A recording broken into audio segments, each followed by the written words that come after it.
Aimer la chaîne Live Afrique Global, c'est bien plus qu'un simple clic.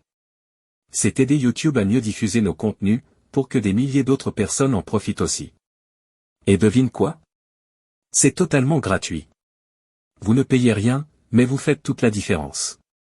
Alors, likez, abonnez-vous, et activez la cloche pour ne rien rater. Soutenez Live Afrique Global, la voix de l'Afrique qui bouge.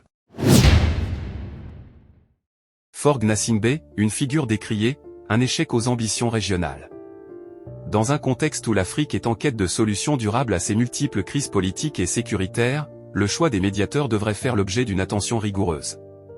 Pourtant, l'Union africaine persiste à confier des responsabilités sensibles à des figures dont la légitimité est largement contestée.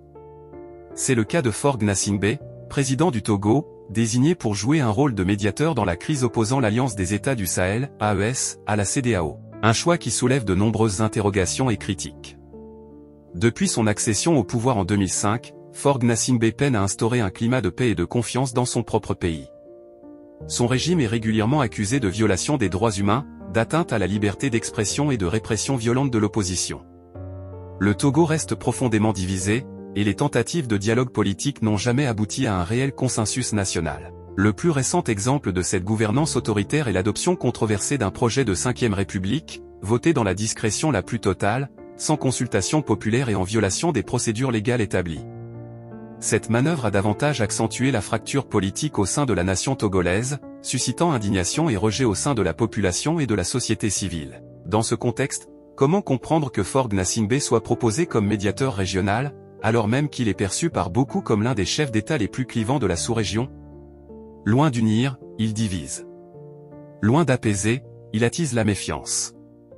Sa tentative d'intervention dans la crise entre l'AES et la CEDEAO s'est d'ailleurs soldée par un échec retentissant, sans le moindre progrès concret sur le terrain diplomatique. Pire encore, Forg Gnassingbé continue d'incarner, aux yeux de nombreux Africains, une vision dépassée du pouvoir, celle d'un dirigeant accroché à son fauteuil, sourd aux aspirations démocratiques de son peuple, et prêt à tous les compromis pour assurer sa survie politique. Confier à un tel homme la mission de rétablir le dialogue entre des nations en rupture avec les institutions ouest-africaines relève donc d'un non-sens politique et moral. Cela décrédibilise non seulement le processus de médiation, mais aussi l'Union africaine elle-même, dont le silence face aux dérives autoritaires devient de plus en plus assourdissant. L'Afrique a besoin de nouveaux visages, porteurs d'une éthique forte, de crédibilité, et d'une volonté réelle de réconciliation. Elle a besoin de leaders qui rassemblent, et non de figures usées par le pouvoir et le rejet populaire. Forg Gnassingbé a échoué au Togo. Il échouera ailleurs. Il est temps d'oser d'autres voies, d'autres voies.